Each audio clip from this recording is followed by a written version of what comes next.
Sahaba Nawas ibn Sam'an radhiyallahu ta'ala anhu ameipokea hadithi kutoka kwa Bwana Mtume sallallahu alayhi wasallam, anasema nilimsikia Bwana Mtume anasema kisa cha kuogopesha, hadithi ya kuogofya inayomtaja bwana mmoja anaitwa Masihi Dajjal. Na Dajjal katika lugha ya Kiarabu ni mubalagha ya kadhib, uongo mkubwa. Akisema Dajjal ni kadhib, na Dajjal kathirul kadhib. ذكر النبي صلى الله عليه وسلم ذات غداة المسيح الدجال فرفع فيه وخفض. Yani katika hadithi yake hiyo Bwana Mtume alizungumza kwa muda mrefu sana mpaka nyoyo za sahaba zikaingia hofu kutokamana na yale ambayo aliyazungumza katika kadhia ya Masihi Dajjal. Na hii ndio ilikuwa tabia yake Mtume anapohutubia.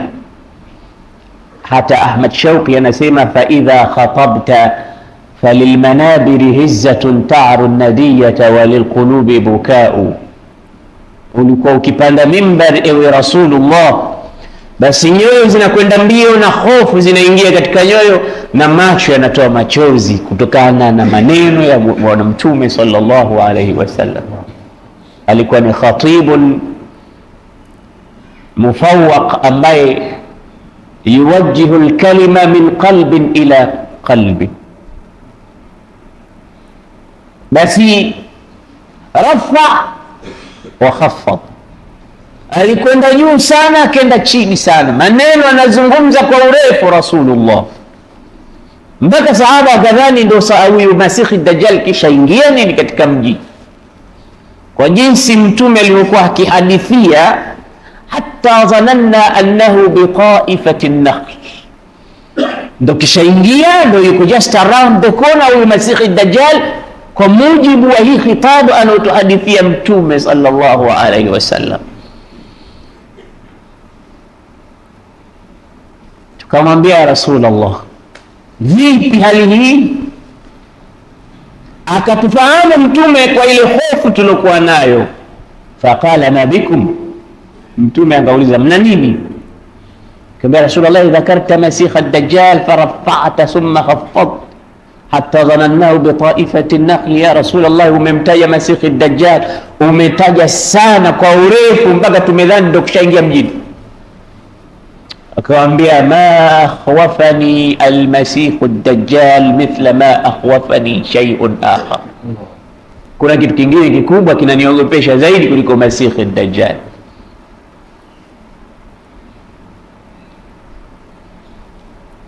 Kuna jambo lingine kubwa ambalo limenifanya niwe na hofu juu yenu kuliko Masihi ad-Dajjal. Na rawi al-hadith alipozungumza habari hii, wale waliowazungumzia nao waliingiwa na hofu kama walivyoingiwa na hofu masahaba. Kwani Mtume mara nyingi alikuwa akisikilikana akisema Allahumma inni a'udhu bika min fitnati al-mahya wal-mamat wa min fitnati al-Masih ad-Dajjal. Ya Rabbi, nakuomba niepushe fitna za kifo na fitna za uhai na fitna za Masih ad-Dajjal. Niepushe ya Rabbi kupata mitihani kwa Masihi ad-Dajjal. Wama min nabiyyin, Mtume anasema hakukutokea mtume yoyote katika mitume waliopita kabla yangu illa waqad andara ummatahu min fitnati al-Masih ad-Dajjal, ila mtume huyo aliwahi kuwahofisha watu wake kutokamana na fitna ya Masihi ad-Dajjal. Ina maana kwa jinsi huyu bwana anaitwa Masihi ad-Dajjal alivyokuwa mkorofi na mbaya, basi Nuhu alivyokuwa katika kiti cha ufalme na utume aliwatahadharisha watu wake kwamba yuko mtu anakuja, fitna kubwa inaitwa Masihi ad-Dajjal. na alikuja baada ya Nuh mpaka Nabii Ibrahim mpaka Sayyidina Zakaria mpaka Yahya mpaka Isa, wanawahofisha watu wao kutokamana na shari kubwa inaokabili ya Masihi Dajjal, na wanajua wazi kwamba Masihi Dajjal atatoka katika akhiri zaman, wakati wa utawala wa Bwana Mtume. Lakini kwa sababu tu ya hofu na ubaya wa hiki kiumbe na mtihani ambao Mungu ameuleta kwa huyu bwana, basi mtume yoyote alihadharisha umma wake. Sasa mtume wetu anawatahadharisha masahaba na kututahadharisha na sisi. Anawaambia msiogope, kuna kitu kikubwa zaidi ya hicho naogopa msije mkakifanya. Kitu gani hicho anaogopa mtume? Ria. Alikuwa anasema katika baadhi ya hadithi, akhwafu ma akhafu ala ummati ashirkul asghar, kitu kikubwa ambacho nakiogopa kwa umma wangu wasije wakakifanya ni shirki ndogo. Qalu wa mashirku al-asghar ya Rasul Allah, wakamuuliza ni ipi shirki ndogo? Bwana Mtume akasema ar-riya, ni ria. Ria ndo shirki ndogo. Sasa msiogope tu Masihi Dajjal, kuna mambo mengine makubwa mimi naogopa. Ni mnayaona madogo lakini ni makubwa, ria. Na ukiona mtu anafanya ria, jua ana alama miongoni mwa alama za watu wanafiki, kwa sababu Mwenyezi Mungu anasema innal munafiqina yukhadi'una Allah wa huwa khadi'uhum.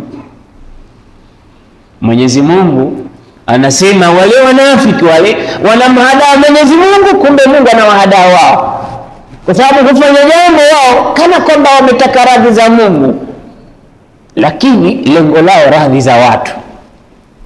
Hufanya mambo kwamba wanamfanyia Mungu, lakini kumbe wanawafanyia watu. Sasa eti wanamhadaa Mungu kwamba Mungu tunakufanyia wewe ili, lakini ndani ya nyoyo zao la tunamfanyia fulani. Yukhadi'una Allah wa huwa khadi'u, na Mwenyezi Mungu kumbe anawahadaa wao. Je, hadaa ni sifa ya Mungu? Hadaa sio sifa ya Mungu, lakini hii katika elimu ya balagha na lugha huitwa mumathala. Mumathala yani Mungu analipa kwa hadaa zao. Mmoja katika wanachuoni anasema hadaa sio sifa nzuri, lakini analipa kwa hadaa yao wanayomfanyia. Kwa hiyo innal munafiqina yukhadi'una Allah wa huwa khadi'uhum wa idha qamu ila as-salati qamu kusala yura'una an-nasa wa la yadhkuruna Allah illa qalila mudhabdhabina baina dhalika la ilaha haulai wa la ilaha haula. Hii ndio sifa. Wakisimama kusali usimama kiuvivu uvivu, anapiga miayo mara 10 katika swala, vivu ndani ya swala, na anasimama huko anatamani imamu atamaliza saa ngapi. Imamu wa msikiti huu anapenda sifa kweli kweli, imamu wa msikiti huu sura refu kweli kweli, kila siku anavisoma. Kasoma nini? Araita alladhi yukadhibu bid-din, asome tu qul wallahu ahad inna atainaka, anajiona kahifadhi kweli kweli, mpaka anahama msikiti kwa sababu eti imamu anasoma sura ndefu. Mudhabidhabina baina dhalika la ilaha haulai wa la ilaha haula, watu hao wana sifa mbaya. Kwa hiyo Mtume kaogopa kwamba si Masihi Dajjali tu, hata kuna jambo linaloitwa ria, naogopa msije mkalifanya. Sasa wakamwambia Rasulullah, huyu Masihi Dajjali yuko vipi, atakuwaje? Akamwambia sikilizeni, ma min khalqi adama ila qiyami saati, hakuna kutoka aumbwe Adamu mpaka kutakaposimama kiyama, amrun akbaru min Masihi Dajjal, jambo kubwa la mtihani kama mtihani wa Masihi Dajjal hamna. Tokea kuumbwa kiyama, kuumbwa Adam mpaka kufika kwa kiyama, hakutokuwa na mtihani mzito kama mtihani wa kuletwa Masihi Dajjal, kwa sababu ni kiumbe atakuja. Mtume anampa wasifu wake, anamtaja wa huwa shabun qatatun, ni kijana ambaye amekamilika umbo lake. Ukitaka kumjua Masihi Dajjal ni nani, ni kijana mujtami'ul khilqa, ameumbika vizuri, qafiyatul aini, jicho lake moja haoni. Tena kijana huyo atakuwa na mambo ya ajabu ambayo ni mtihani mkubwa. Amekamilika umbo lake, jicho lake moja haoni. Atakuja katika mahali kama hapa aseme, ya samau amtiri, ewe mbingu nyesha maji, mawingu yaanze kutoa maji, mvua inyeshe. Ya amuru samaa fatumtir. Mungu amempa fitna hizo, ana uwezo wa kuamrisha mawingu yatoe maji na yanatoa. Akisema ya samau amtiri, lete maji, hawa watu wanataka maji hapa.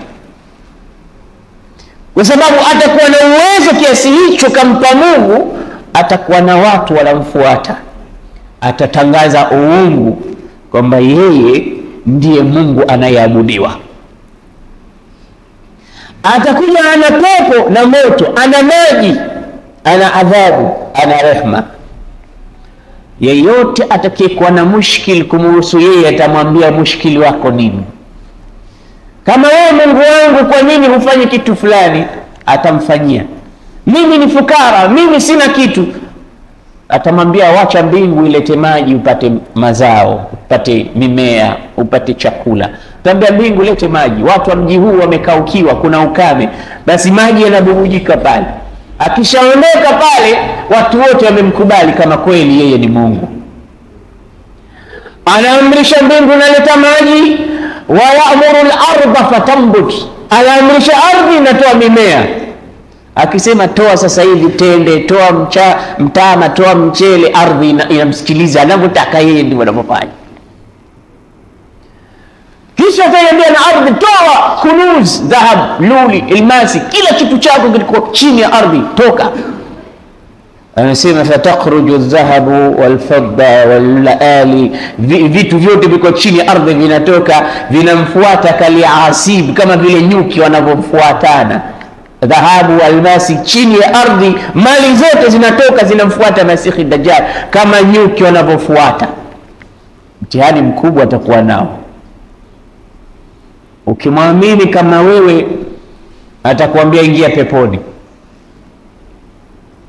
Ukiingia peponi, Mtume anasema ndio umeingia motoni kwa Mwenyezi Mungu, kwa sababu umemwamini.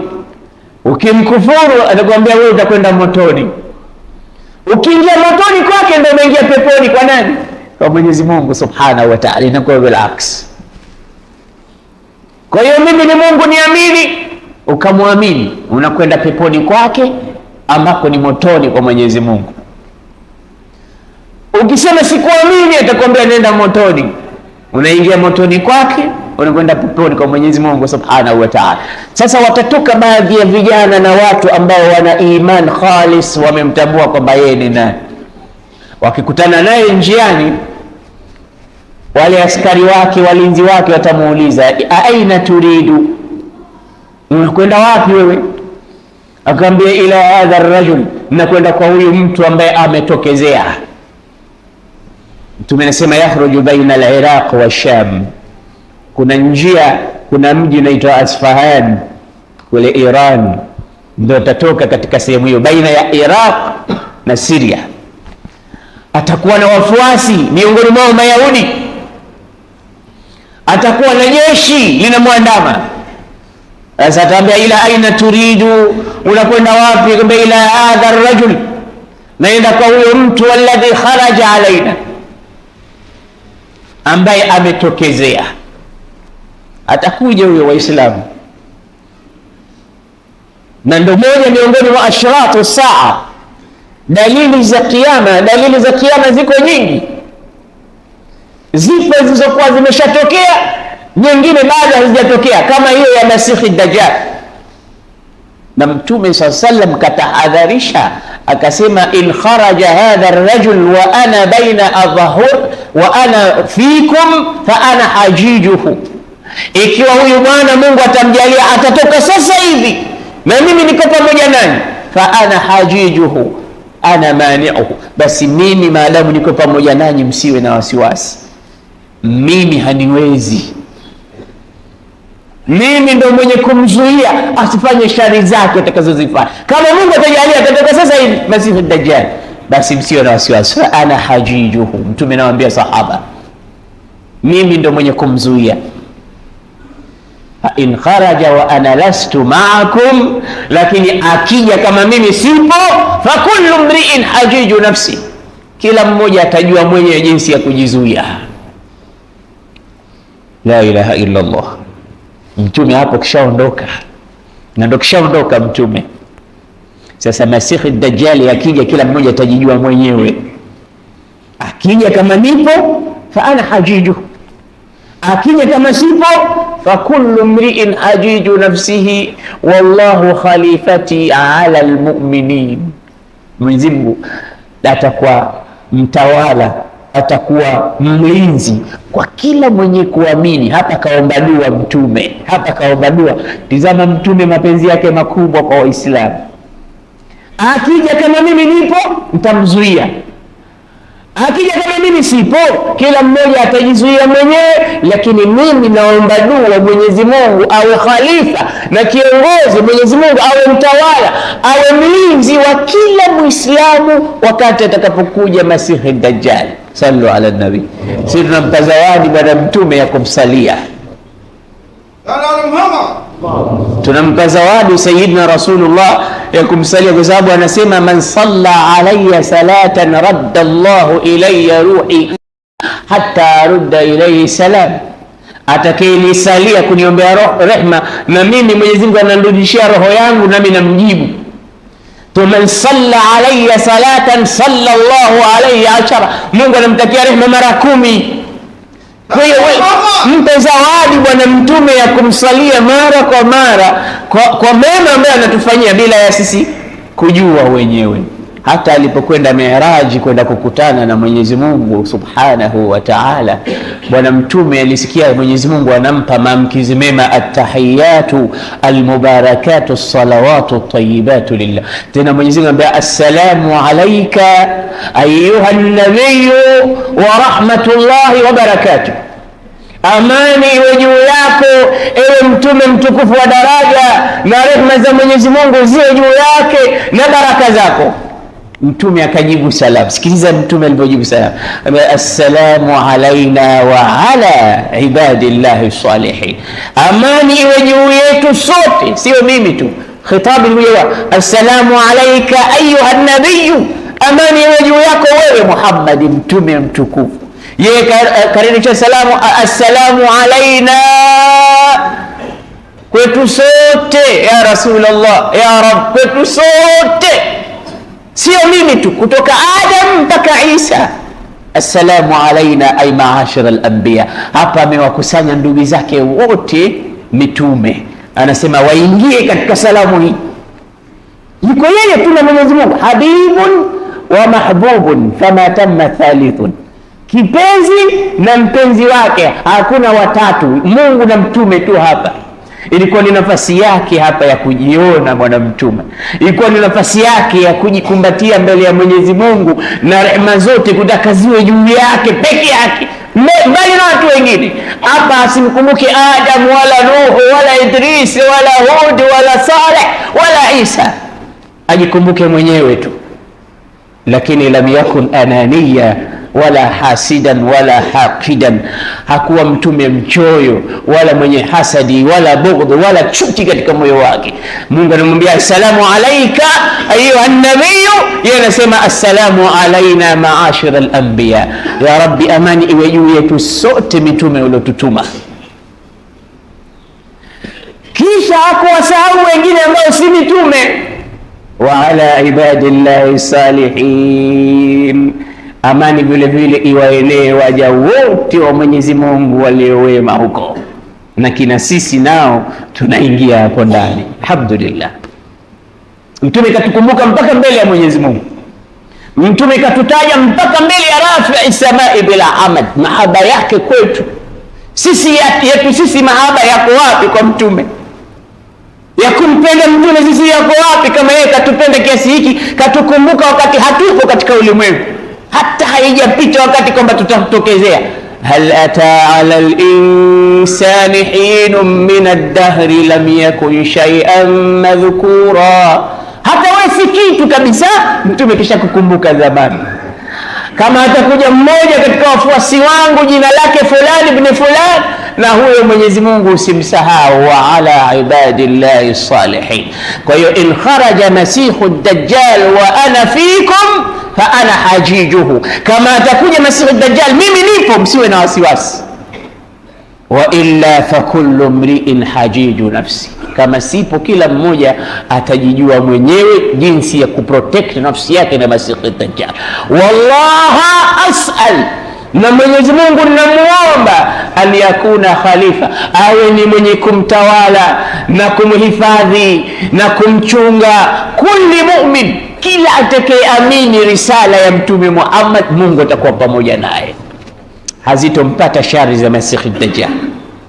Sasa mmoja katika wafuasi wa Mtume anatoka, Mtume anahadithia, anaulizwa ila aina turidu, anasema ila hadha ar-rajul, naenda kwa huyu mtu ambaye katoka, anasema kwamba yeye ni Mungu. Atuaminu bi rabbina, watamuuliza unamwamini Mola wetu huyo? Fayaqulu la, huyu mwana atasema ni muamini, kwani Mola wangu mimi ana jicho moja? Huyo mnayesema Mola wenu tawafiyatul basar, jicho lake moja. Wa inna rabbi laysa bi'awar, Mola wangu mimi hana jicho moja, si muamini mimi. Watamkamata, watake kumuua, wataambizana, laqad qala rabbukum la taqtulu ahadan amama, Bwana Mungu kasema tusiue mtu. Mungu yani huyo Masihi Dajjal kasema tusimuue mtu mbele yake, mbona mnamuua? Mwacheni. Watamuacha, watamkamata, watampeleka mbele ya Masihi Dajjal. Dajjal atamuuliza yule bwana, atu'minu bi, unaamini kwamba mimi ni Mungu wako? Fayaqulu la, ndaambia sikuamini kama wewe Mungu. Hayamuru bil minshar, ataamrisha msumeno uletwe. Utaletwa msumeno, utawekwa ala ummi rasihi, katikati ya kichwa chake. Fayunsharu bil minshari nisfain, akatwe vipande viwili na msumeno, kipande kianguke huko, kingine kianguke. Kila mtu anaona kama vile mbao inavyopasuliwa, lakini mara hii si mbao, mwili wa mwanadamu. Fayanshaku nisfaini, apasuke vipande viwili, kimoja huku kimoja huku. Si uniamini wewe? Basi adabu yako hii. Watu wanatizama, hayunani, kisha anamuita baada ya kumpasua kama mbao, anamuita na qumi ya fulani, simama. Kinakuja kipande hiki kinakamatana na kingine, anasimama, ananyanyuka, uso wake una nuru, anazungumza, anambia, je, atu'minu bi, mtaniamini? Akasema, laqad izdadtu basira, nimezidi imani, wallahi sikuamini kama wewe ni Mwenyezi Mungu. Hayamuru biqatli, anaamrisha tena, anapasuliwa mara ya pili, anapasuka kipande, kinaanguka kingine, kinaanguka huko. Watu wote wanatazama. Sasa walikuwa na imani dhaifu huko pembeni, wanasema huyo atakuwa Mungu tu. Nani anaweza kuyafanya haya ambaye si Mungu? Kampasua kisha anamrudisha, anamsangalia, nimemuua alafu nimemuumba tena, nimemrudisha. Watu wanasema tumekuamini kama wewe Mungu. Yule kijana akiamrishwa niamini, anasema la mazdadtu illa basiratan ala basira, mimi nimezidi imani juu ya imani, wala wewe si Mungu wala si chochote, wewe mtihani tu kwetu. Mtume alikuhadithia sisi kama wewe utakuja. Vijana hao walikuwa na iman thabit. Allahumma thabbitna bilqawli thabit. Mwisho Mwenyezi Mungu azza wa jalla anaonyesha maajabu yake. Sasa anamjalia yule kijana anakuwa mgumu kama chuma, anataka kumpasua tena kwa msumeno ule, anashindwa, hapasuki. Anataka kumchana, achaniki. Watu wanatizama, anasema ikdhifuhu fi nar, mtieni motoni. Fayukdhafu fi nar, anatiwa motoni, kumbe ndo anaingia peponi kwa Mwenyezi Mungu subhanahu wa ta'ala. Hadithi hii inanikumbusha hadithi ya Habibuna an-Najjar. Jaa rajulun min aqsa al-madinati yas'a, qala ya qaumi ittabi'u al-mursalin وجاء من أقصى المدينة رجل يسعى قال يا قوم اتبعوا المرسلين اتبعوا من لا يسألكم أجرا وهم مهتدون. وكمولز أصبعت قال وما لي لا أعبد الذي فطرني وإليه ترجعون أأتخذ من دونه آلهة إن يردني الرحمن بضر لا تغني عني شفاعتهم شيئا ولا ينقذون إني إذا لفي ضلال مبين. Wakachukua msumeno wakampasua Habibuna Najjar. Miaka 70 kaabudu masanamu, kisha akachange akamwabudu Mwenyezi Mungu miaka 70 mengine. Anasema amantu bi rabbikum fasma'un, tutakupasua tuamini sisi, acha dini yao. Akasema abadan, sirudi nyuma. Wakamchana kwa msumeno nusu mbili, akafa Habibuna Najjar. Kamera ya Qur'ani imeondoka kwa Habibu Najjar, imefika mpaka kaburini kwa Habibu Najjar, inachukua filamu iliyokuwepo kule kaburini. Qila dukhulil janna, Mungu anamwambia ingia peponi, ingia peponi. Qala, alipoona neema za peponi akasema ya laita qaumi ya'lamuna bima ghafara li rabbi wa ja'alani min almukramin. Ya riti ingekuwa watu wangu walionipasua kwa msumeno wangeaona haya mema ya peponi, ya riti wangeaona haya mazuri ninayopewa na Mola wangu. Bima ghafara li rabbi, amenisamehe Mola wangu madhambi yangu. Waja'alani min almukramin, amenijalia mmoja katika watu waliokirimiwa. Basi anasema Bwana Mtume sallallahu alayhi wasallam, faman adrakahu minkum, yeyote miongoni mwenu atakayekuja kukutana na Masihi Dajjal, falyaqra alayhi fawatiha surati al-Kahfi, basi amsomee mwanzo wa suratul Kahfi. Suratul Kahfi ni dawa ya kuepusha na mtihani wa Masihi Dajjal. Kama atatokezea sasa hivi Masihi Dajjal, wangapi tunahifadhi suratul Kahfi? Aya 10 tu za mwanzo.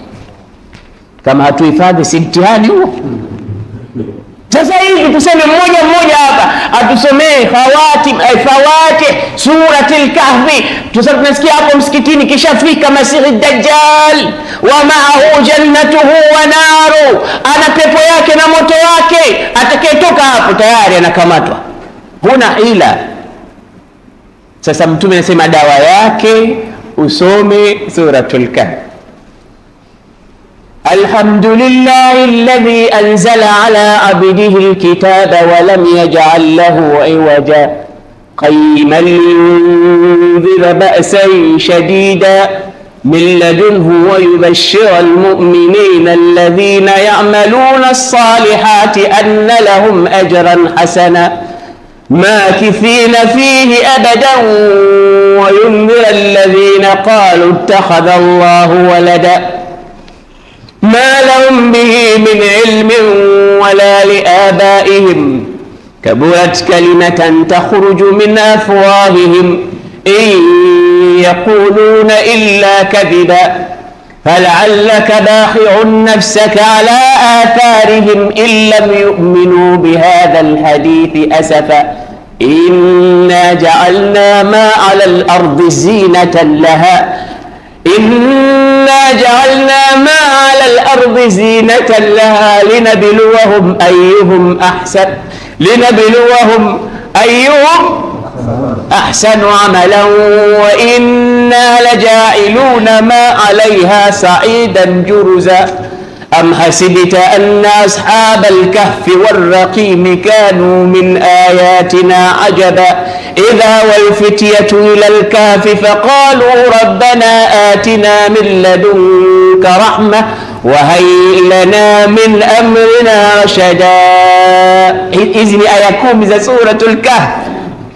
سورة الكهف ni mubaraka, miongoni mwa sura zinazosomwa katika siku ya Ijumaa. Lakini ya lalasaf kwa ummati Muhammad, Mtume analalamika anasema inna qaumi ittakhadhu hadha alqur'ana mahjura, hakika umma wamehama Qur'an, wameihama. Kuhama maana yake ni mahali ambapo wewe hurudi tena. Mbona sikuoni pale mtaani siku hizi? Nimehama. Ndio Qur'ani tulivyoifanya. Ile nyumba yako siku hizi mbona inaanguka? Nimehama na nyumba nyingine siku hizi. Na Qur'ani nayo tumefanya nini? Tumeihama. Sasa Mtume anasema atakayekuja Masihi Dajjali mbele yake, falyaqra alayhi suratul Kahfi, amsomee mwanzo wa suratul Kahfi. Na ndani ya sura hii kuna mambo mazito na makubwa. Mayahudi walikuwa kimkebehi Mtume sallallahu alaihi wasallam, wakimwambia wewe si mtume, unataka ulu watu, lakini walikuwa wanajua hakika kwamba Muhammad ni mtume. Ndio maana wakafanya njama mara nyingi za kumuua. Ilikuwa wanadhani kwamba mtume atakuwa Yahudi, lakini alipokuwa mtume ni miongoni mwa makabila ya Kiarabu, wakasema hatumfuati maadamu hayuko katika nasaba yetu. Sasa wakatafuta njia za kummaliza. Siku nyingine walimwalika, ngawambia Muhammad, tuna chakula, tuna watu tudogo, nataka uje. Muhammad akiitwa mahali popote anakuja, kwa hiyo mwalikeni. Siku atakapokuja mimi nitapanda juu ya nyumba na jiwe kubwa, akiwa amekaa pamoja na watu, nitalidondosha juu ya kichwa chake tummalize. Njama za kummaliza Muhammad. Basi mtume amealikwa, akachukua joho lake na juba lake, akaondoka Mtume SAW anafuata mwito.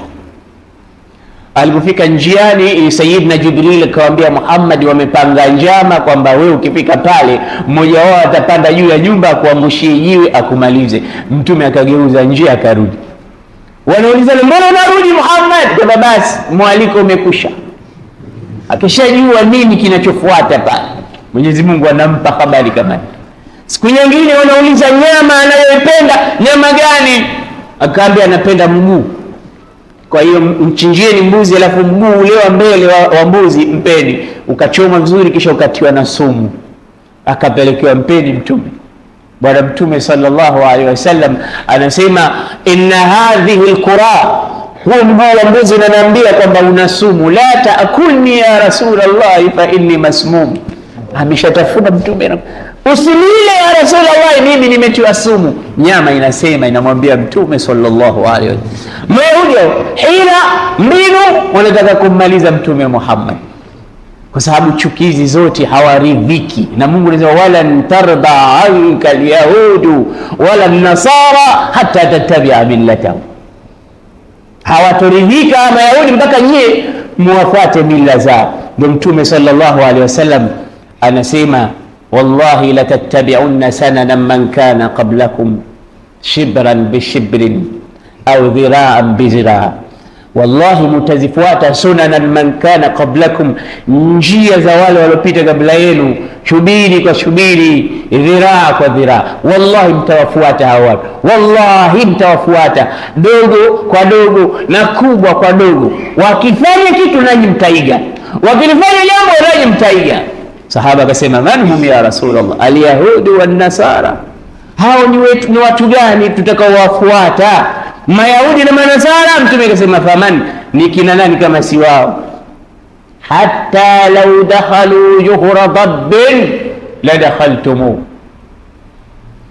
hata mkiingia katika tundu la sindano akiingia mtu huyo katika tundu la kenge, shimo la kenge, basi nanyi mtaiga, kwa sababu Myahudi kaingia katika shimo la kenge, nanyi mtafuata. Mtaona ile ni moja katika fashion au style za maisha, au ndo moja katika life. Sasa tunafuata au hatufuati? Vijana wangapi wa Kiislamu leo wanasuka nywele, vijana wa kiume minyoosho, na wao wanasuka.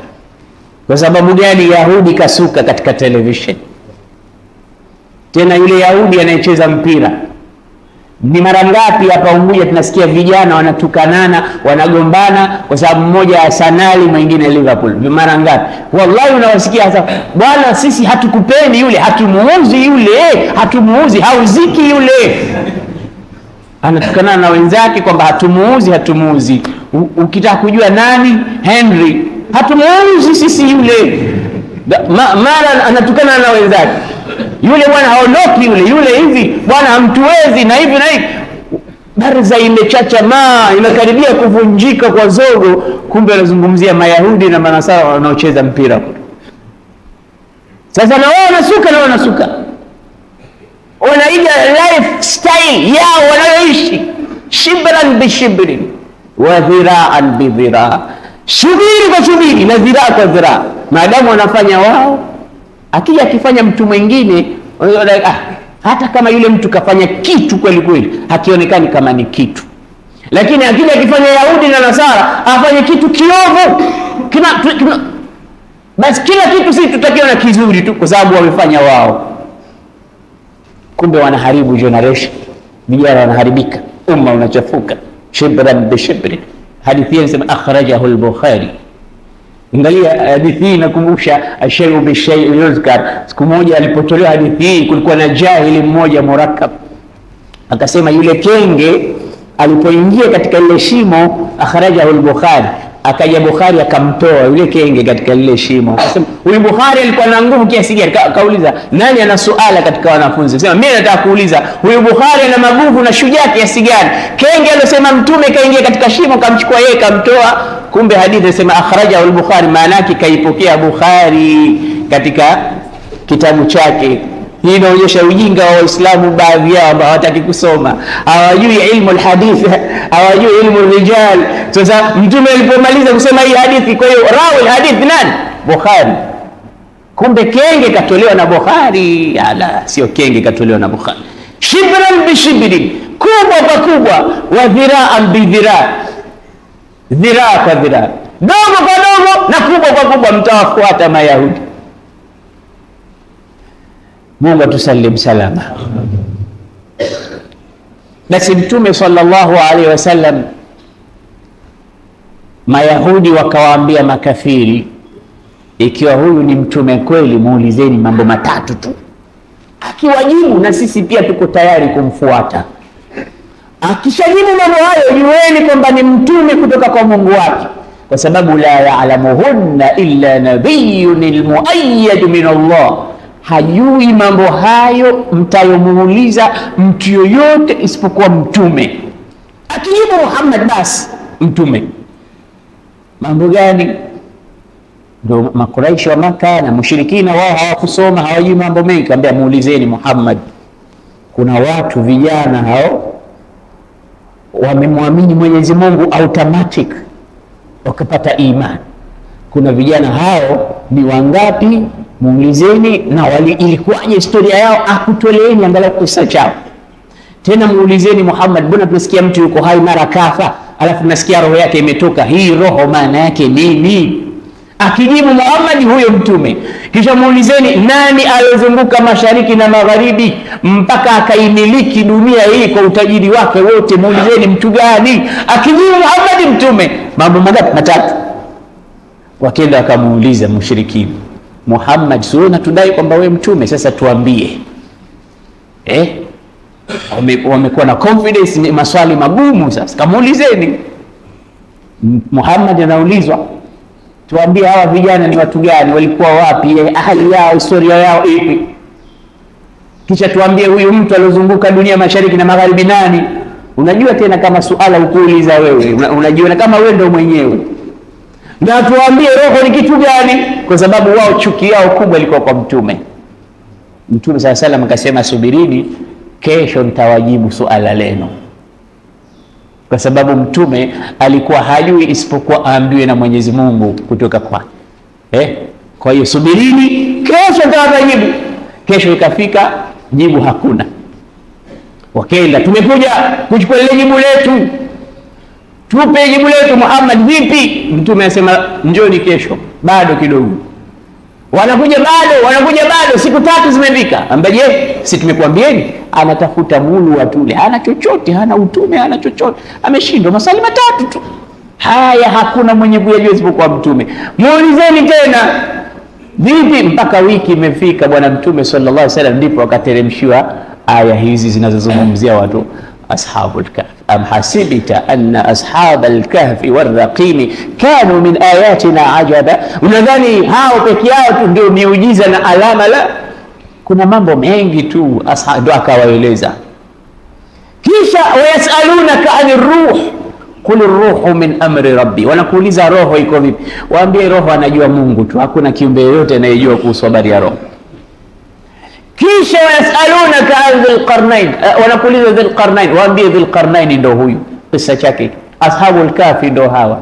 Kisa chao ni vijana walikataa ubudia ya mtu, kumwabudu mtu kiumbe kama wao, wakamwabudu Mola mmoja. Tena inavyoonyesha vijana wenyewe walikuwa aqribaul malik, watu wa karibu sana na mfalme. Sio kwamba wamemwacha huyu kwa sababu ya ufukara ndio wakamkimbilia Mungu, kwa sababu sisi tukiona kwamba dunia hatunayo tunaona bora tujitokomeze misikitini, kwa sababu hakuna kitu cha kufanya starehe na anasa, bora tulale misikitini tukishinda itikafu huko huko. Lakini siku once tukija tukiukata na misikitini pia tutakimbia.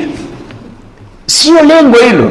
Ashabul kahfi walikuwa watu wa karibu sana na mfalme, walikuwa hakuna wanachokipata ukihitaji isipokuwa wanacho katika mambo ya kidunia. Lakini moja tu, imani bado zilikuwa hazijamjua yule Mola wa hakika. Zilipomjua ziliamua kuacha starehe zote, akachagua mtu kwenda kuishi katika pango, akaacha nyumba nzuri. Nani anaweza kuacha nyumba yake nzuri akaenda akakaa?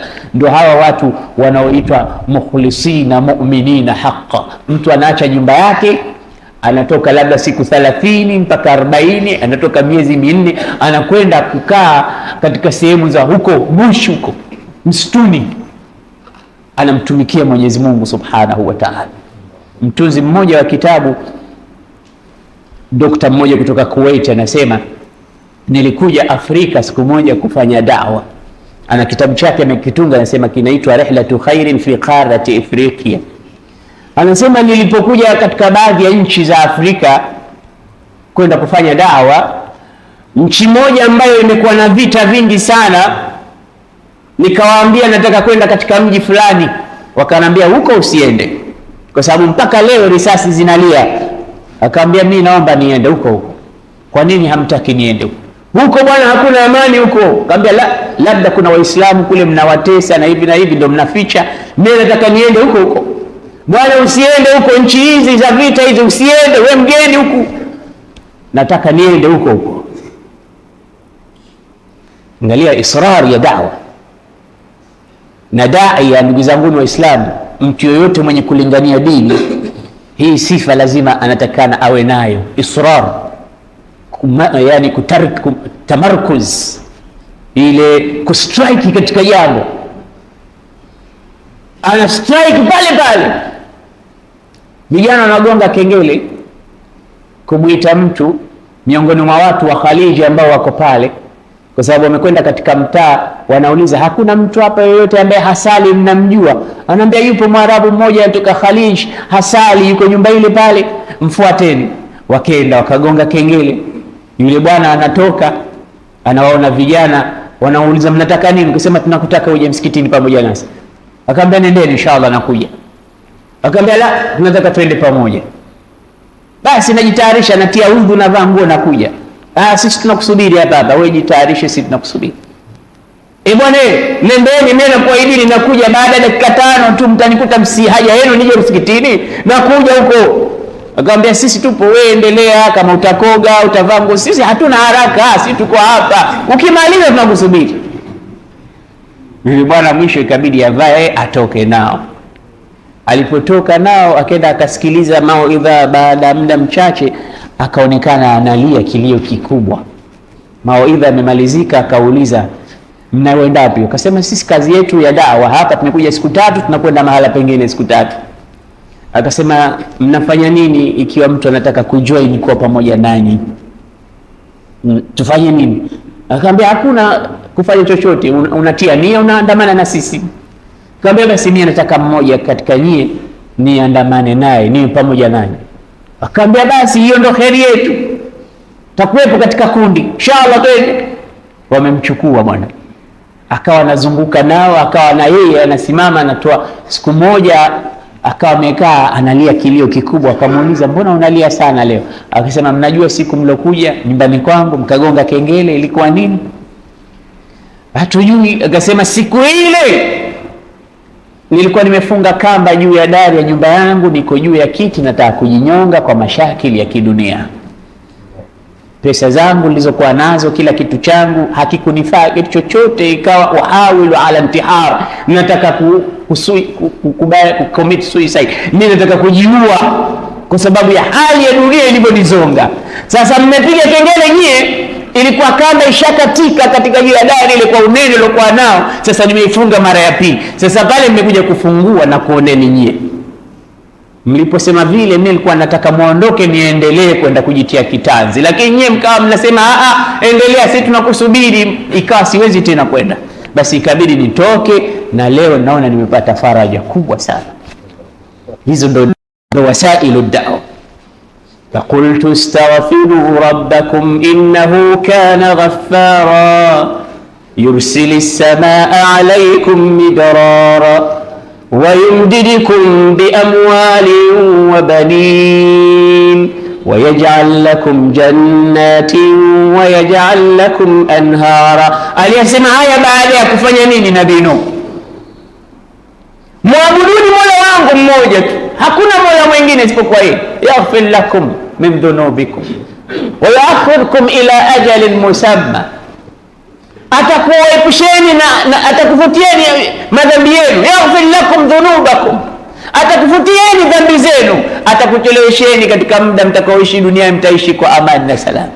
Lakini qala Nuh rabbi inni da'awtu qaumi laylan wa nahara, usiku na mchana, laylan wa falam yazidhum du'ai illa firara, haikuzidisha isipokuwa walikuwa sasa wakiniona wananikimbia. Jamaa huyo ahlu da'wa wa tabligh anakuja, mtu piga kula kona wanamkimbia firara.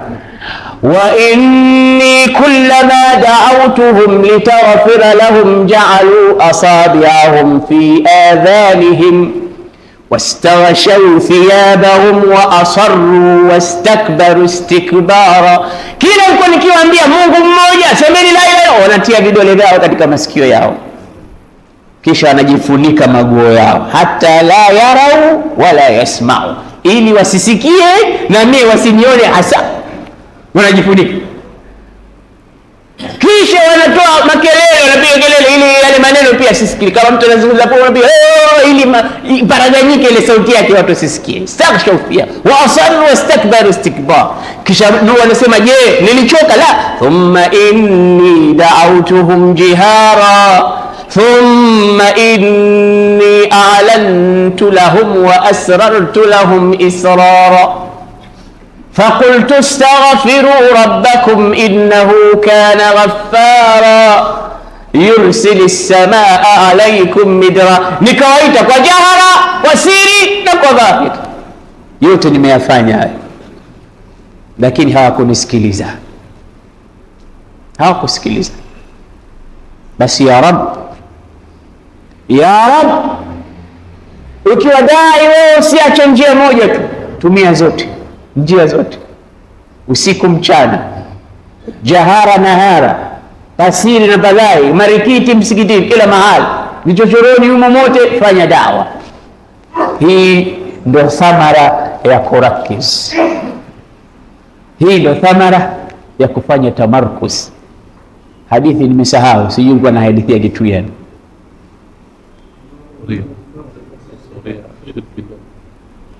Ya safari ya Afrika, jazakallahu khair. Mungu peke yake ndo hasahau, subhana man la yaghfal wala yansa. Akasema kwamba mimi nikamwambia, jamani, nyie mnawatesa Waislamu huko, ndio maana mnaniambia mimi nisiende, eti kuna risasi, mimi nataka kwenda huko. Akamwambia usiende, lakini kama ni lazima uende, sisi tunakupa lori zima la askari wanajeshi, nenda kajionee mwenyewe huko. Laisa alkhabar kal-iyan, kusikia kama sio kama kuona, nenda utaona mwenyewe huko. Kachukua lori nzima la askari, akawa anakwenda na askari kila mmoja na AK47 yake anakwenda nao. Basi akawa anazunguka katika vibanda vya Waislamu, nyumba za Waislamu, anafanya dawa. Anasema lakini kushuka tu katika ile ardhi, kagonga nyumba moja miongoni mwa nyumba za watu, akatoka mwanamke wa Kiingereza, mtu mzima. Akamuuliza, wewe uko huko unafanya nini? Akamwambia, mimi niko hapa kwa ajili ya kumtumikia Bwana Yesu. La haula wala quwwata illa billah. Nimekuja hapa ninafanya huduma ya kumtumikia Bwana Yesu. Yule Mkuwaiti akatikisa kichwa. Katika kile kitabu chake nimewahi kukisoma mimi, anasema ikiwa tunataka kufaulu lazima vijana wetu wa da'wa wafuate nyayo za mwanamke wa Kiingereza. Kazungumza pale kama tunataka tufaulu katika da'wa. Sasa mimi nikashtuka, kwa nini anasema maneno haya? Sisi tumeambiwa tumfuate mtume, anasema tumfuate mwanamke wa Kiingereza. Kumbe aliona mambo ya ajabu. Mwanamke wa kizungu pale yuko katika kibanda kile, maji yale kule sio maji ya mfereji, maji yale ya mabwawa yale. Unakwenda kuteka kidogo, unaondoa uchafu, unateka yale maji alafu ndo unakunywa yale maji. Mbu wamejaa. Lakini mwanamke wa Kiingereza yuko pale anakunywa maji yale yale wanayokunywa watu wa mtaa. Analiwa na mbu na yeye anapata malaria kama watu, lakini yuko pale anamtumikia nani? Anamtumikia Bwana Yesu. Ajabu kwa hawa watu, wao wanamtumikia Bwana Yesu, lakini sisi mbona hatumtumikii Bwana Muhammad ibn Abdullah? Hata katika situation kama hizi ambayo huyu bwana kaambiwa usiende, na kweli alipofika kule risasi zinalia, watu wanauana, lakini mwanamke wa Kiingereza hajali risasi, hajali kuna maji machafu, hajali kuishi mazingira ya tabu, kwa sababu yuko katika utumishi. Yao si dini lakini imepata watu, ya kwetu dini lakini haikupata watu. Yule mmoja alikuwa anazungumza, anasema almasihiyatu laysa bidinin walakinahu asaba ar-rijal walislamu dinun walakinahu ma asaba ar-rijal. Hakuna dini hii lakini imepata wanaume wa kuisimamia, na hii ni dini lakini haikupata wanaume wa kuisimamia. Hawa watu ukiwauliza mahala gani katika Bible imeandikwa kwamba kuna dini aina hii au Yesu kasema yeye ni Mungu au hakuna, huwezi kupata kitu. Mambo yao yote complicated. Lakini angalia nizamu waliokuwa nayo, angalia tamwili ya kutoa kilichokuwa chao kwa ajili ya kupeleka mbele dini yao au mambo yao haya. Organization ngapi? Wanasomesha watu wangapi? Makanisa yanafadhili watu wangapi? Na hao mapapa wenyewe, mapapa sio samaki, yani mapadri ambao wanasimamia dini hizo, hali zao zinakuwa njema. Njoo kwetu sisi akina Yahya, njoo kwetu uone mambo yalivyokuwa makubwa, wakati sisi tuko katika right place, tuko katika unzi, tuko katika mstari dinun. Lakini wapi? Ndio yule bwana alipokwenda Bonn kule kutembelea mustashfayati za Bonn, Misri mmoja anamwambia, Misri mmoja katembelea Ujerumani, alipofika anaona maendeleo makubwa, maendeleo kila mahali. Misri anashangaa, yuko na rafiki yake Mjerumani Muislamu, anamwambia haya maendeleo haya mmeyapata vipi nyie? Anamwambia maendeleo wewe mwenyewe unajionea. Basi mwisho akasema, wallahi ma akharana fi biladina illa alislam. Huko kwetu Misri kitu kilichotufanya sisi tuwe nyuma zaidi, hatuna maendeleo, huu Uislamu huu tu. Uislamu huu ndio umeturudisha nyuma sisi. Yule Mjerumani Muislamu akashtuka kusikia kauli ya Misri. Unaniambiaje ndugu yangu Muislamu? Asema angalia maendeleo mliokuwa nayo nyinyi, lakini angalia sisi tuko mbali sana, kila siku Uislamu, tunarudi nyuma. Angalia tulipopiga hatua nyie. Yule akamwambia, njoni kuonyeshe baadhi ya mambo ambayo sisi tunayatumia. Kampeleka katika chumba cha operation room theater pale, akamwonyesha maneno pale yameandikwa, ma mala ibnu adama wi'an sharran min batni. Hajajaza mwanadamu chombo kujaza kitu ambacho kibaya zaidi katika isipokuwa kama tumbo lake. Hakuna kitu kibaya chenye kujazwa kikaleta ubaya na ufisadi katika mwili wa mwanadamu kama tumbo lake. Fa in kana la mahala, ikiwa hana budi kukijaza chombo hicho, fa thuluthun li ta'amihi wa thuluthun li sharabihi wa thuluthun li nafasi, basi ajaze thuluthi moja ya chakula na thuluthi moja ya kinywaji na thuluthi moja ya hewa. Kisha alqail alosema maneno haya Muhammad ibn Abdullah, katika hospitali ya Bonn imeandikwa kwa lugha ya Kijerumani kwamba mtu hatojaza kiungo kibaya kama tumbo, kwa maana kwamba tumbo ndio nyumba ya maradhi yote. Kwa hiyo usijaze mpaka ukakosa nafasi, kama sisi tunavyofanya katika futari. Mtu utamwona kakusanya kila upande, mafutari haya yote atapikwa usiku wa leo tu, kisha hatima yake anakula mpaka unaona kakaa kwenye kiti, tumbo limevimba, anashindwa kuhema, anaemea na pua tu. Tarawih akiambia sawa leo basi nisameheni, anakaribia kuja kubebwa na wilbaro kupelekwa mahala pake kwa kupumzika, kwa sababu anasema mimi na revenge, chakula changu cha asubuhi na mchana na cha usiku zote hizi niwezi kosa hizi, basi tantambua futari ya leo. Utaona kaeka kila kitu pale. Mtume anasema pale ndio nasababisha maradhi katika tumbo lako. Ikiwa hakuna budi, wewe chukua thuluthi ya chakula, thuluthi ya kinywaji na thuluthi ya nafasi ya kupumua. Akamuuliza Misri, Mjerumani anamuuliza Misri, do you know Muhammad ibn Abdullah? Wewe unamjua Muhammad ibn Abdullah? Misri akasema naam, huwa nabiyuna, mtume wetu. Akamwambia ya akhi, yusifuni an yakuna ruhul islami fi biladina wa jasadul islami fi biladi. Inanihuzunisha mimi ndugu yangu Misri kuona kwamba roho ya Uislamu iko Ujerumani na mwili wa Uislamu uko Misri. Inanisikitisha kuona kwamba roho ya Uislamu iko Ujerumani na mwili wa Uislamu uko Misri. Kama mwili bila roho ya khadim aljismi kam tashqa li khidmatihi anta bin nafsi la bil jismi insan. Roho na mwili kipi kilichokuwa ghali? Roho, mwili hauna maana huu, ikitoka roho basi. Sasa roho iko Ujerumani ya Uislamu na mwili uko Misri, baladul Azhar.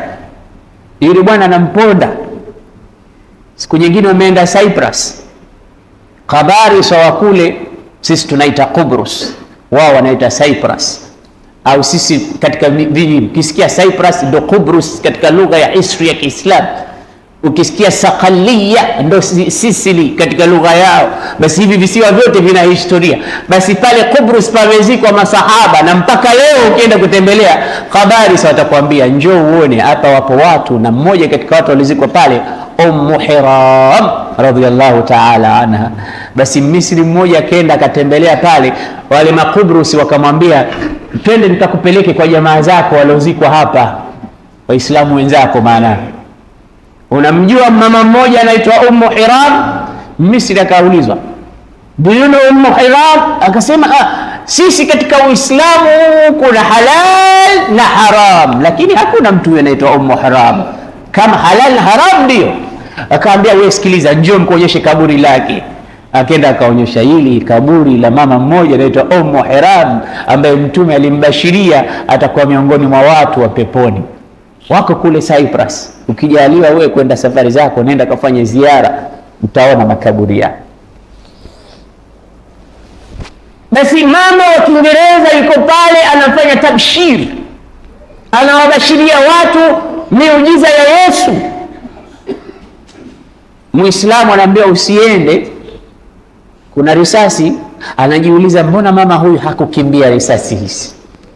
Ana struggle na watu wa hapa, lakini ana yeye hakikishi ametimiza wajibu wake. Dai anatakikana kuwa hivyo. Basi huyu Masihu Dajjal atakuja, atakuwa na moto wake. Hata ukimwambia mimi nataka unihoishie babangu mzazi na mamangu mzazi, atakwambia njoo. Kaburi lake liko wapi? Kumbe hili. Kaambia sawa. Babako anaitwa nani? Fulani. Kaambia ya fulani, kum, simama. Atatoka katika kaburi lake. Mamako anaitwa nani? Fulani. Ya fulani, kumi. Atasimama. Watasimama, wataambia je, ndio au sio? Kumbe mashetani wawili. Kaambia ndio. Umeamini? Lakini na wasiwasi mie. Ule baba alifufuliwa anambia mwanangu, huyu ndo Mungu wako huyu, muamini. Nasema nimekuamini. Ingia peponi. Kiingia peponi unaingia motoni kwa Mwenyezi Mungu Azza wa Jalla. Wakauliza sahaba, ya Rasulullah, huyu mtu ataishi katika dunia siku ngapi? Mtume akasema 40 yauman, ataishi kwa muda siku 40. Yaumun kasana wa yaumun kashahr wa yaumun kajum'a wa sa'iri ayamihi kasairi ayamikum. Akazigawa siku hizo ambazo ataishi ni siku 40, lakini kuna siku moja ambayo ataishi itakuwa kama mwaka una siku 360.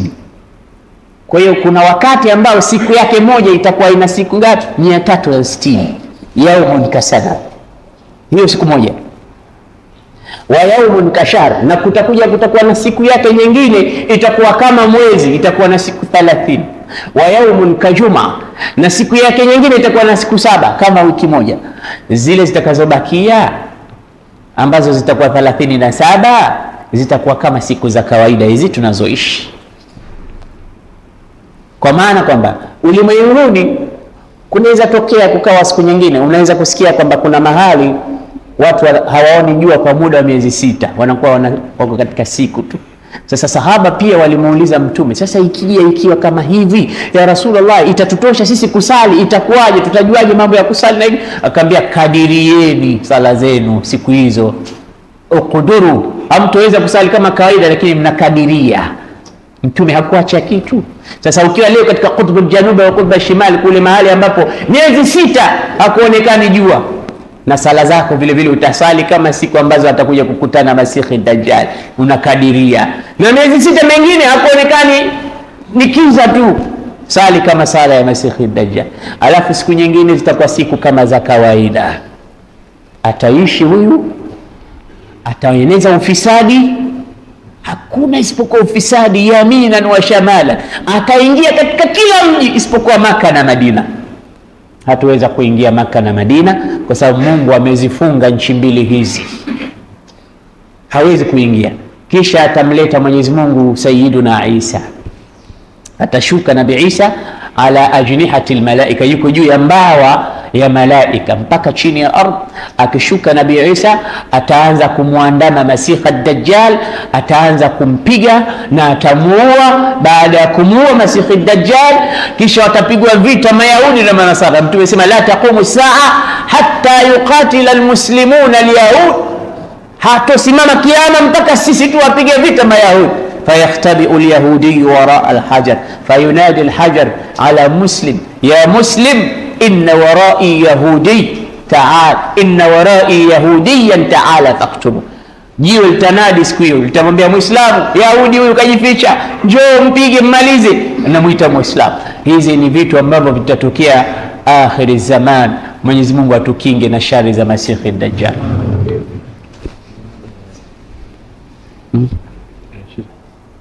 Mada ni nyingi na darsa ni refu, lakini biidhnillahi wakati wetu umekwisha, na Mwenyezi Mungu Subhanahu wa Ta'ala atupe umri na afya na uzima tuweze kuendeleza baqiyatul baqiya katika kisa kilichobaki. Isipokuwa mimi nataka kutoa shukrani zangu za dhati kwa sababu leo ni siku ya mwisho ya darsa yangu